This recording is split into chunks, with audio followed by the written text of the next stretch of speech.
À la une de France Catholique cette semaine, l'euthanasie en débat au Sénat à partir du 20 janvier. Le cri d'alarme des soignants qui travaillent dans des établissements de soins catholiques. Quel avenir pour leur liberté de conscience ? Quel financement pour les établissements qui refuseront d'appliquer la loi ? Dominique Delège, sénateur LR et ancien délégué interministériel à la famille, dénonce la mise en place de ce qu'il appelle un service public de la mort, et l'écrivain et journaliste Joseph Massescaron témoigne dans France Catholique de la façon dont il a abrogé la vie de sa maman, un geste dont il ne s'est jamais remis, un témoignage absolument bouleversant. D'autres sujets traités bien entendu dans l'hebdomadaire, dans l'actualité la contestation en Iran, en apologétique les explications du philosophe Frédéric Guillot pour comprendre pourquoi le Dieu de l'Ancien Testament est présenté comme un Dieu terrible. Dans son bloc-notes, l'éditorialiste Gérard Leclerc revient sur le Christ de l'écrivain Albert Camus. Et puis comme chaque semaine, le tour des saints des diocèses, on s'arrête dans la Sarthe pour découvrir Saint Julien qui évangélisa la ville du Mans au IIIe siècle. France Catholique sur abonnement et sur france-catholique.fr. Bonne semaine à tous. Cette semaine, Famille Chrétienne s'interroge sur la montée en puissance du coaching dans la sphère domestique. Réussir au travail, à la maison, dans son couple, être une éducatrice exemplaire, les mères de famille sont particulièrement soumises à des injonctions multiples et pour y faire face, elles n'hésitent plus à recourir à des coachs. Une tendance qui parfois entretient le sentiment de ne jamais être à la hauteur. C'est le dossier de la semaine dans Famille Chrétienne.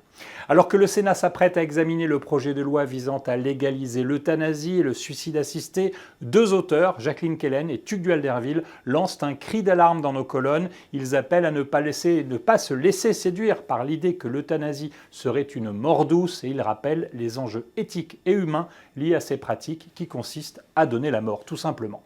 Un témoignage bouleversant vient éclairer ce numéro, celui de Grégory qui raconte comment il a transformé la culpabilité liée à l'avortement de son enfant en chemin de foi. Et puis, Famille Chrétienne, enfin, vous transporte dans l'atelier de Jean-François Kiffer, créateur des célèbres BD Les Aventures de Loupio et d'une comédie musicale pour enfants. À l'apogée de sa carrière, Jean-François Kiffer nous dévoile les coulisses de son univers créatif et la passion qui anime ses histoires. Bonjour à tous, les chiffres sont tombés mardi dernier. Pour la première fois depuis la Seconde Guerre mondiale, le solde naturel en France est devenu négatif. En clair, notre pays a enregistré plus de décès que de naissances en 2025. Et l'hebdomadaire La Vie a choisi de faire sa une sur ce tournant démographique. Jusque-là, notre pays avait été relativement épargné par ce phénomène de dénatalité qui touche l'ensemble de l'Europe. On parlait d'exception française pour saluer le nombre d'enfants par femme parmi les premiers d'Europe. Mais ce temps-là est désormais derrière nous. Comment expliquer ce déclin? Quelles en sont les raisons et surtout quelles en sont les solutions? Comment rassurer ceux qui projettent de fonder une famille? Comment leur donner confiance en l'avenir? Comment les inciter à faire des enfants? Dans La Vie également, cette semaine, un grand reportage dans la Drôme à la rencontre des défenseurs et des opposants aux loups afin de leur donner la parole. Depuis le 1er janvier, les éleveurs ont le droit d'abattre des bêtes qui attaquent leurs troupeaux et ce, sans déclaration préalable. Une nouvelle réglementation qui fait craindre à certains de possibles dérives. Ce reportage et ce numéro sont comme chaque semaine à retrouver en kiosque sur notre site internet et notre application mobile. Et surtout, n'oubliez pas de vous abonner à notre chaîne YouTube pour ne rien manquer de ce qui fait l'actualité, notamment religieuse. Bonne semaine à tous.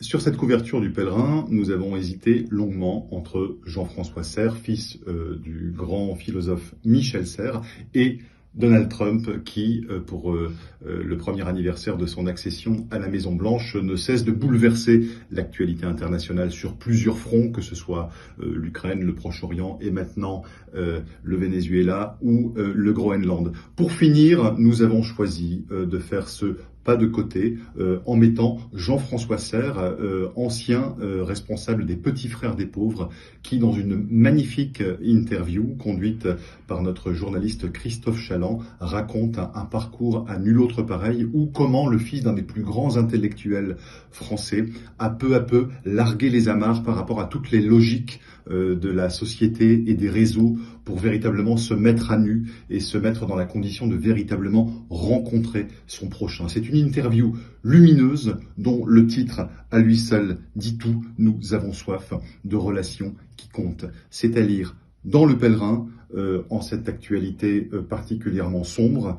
Bonne lecture et bonne semaine.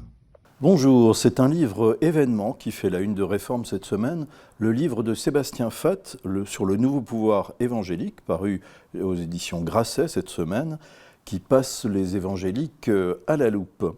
Réforme a interviewé l'auteur, historien, chercheur au CNRS et grand spécialiste du protestantisme évangélique. Il en dresse un panorama très complet dans un style très alerte. Il estime ainsi le nombre des évangéliques dans le monde à 700 millions sur un peu plus de 2,5 milliards de chrétiens, ce qui fait quand même pas mal. Alors pourquoi parler d'un nouveau pouvoir évangélique? Pourquoi l'évangélisme marche si bien dans notre époque pourtant individualiste, mondialisée, mais aussi marquée par le chômage et la pauvreté? Pourquoi l'évangélisme marche en France aussi, non seulement dans les grandes villes, mais aussi dans les petites villes et les campagnes? Quelles sont les forces et les vulnérabilités de ce mouvement? Nous interrogeons Sébastien Fath sur toutes ces questions.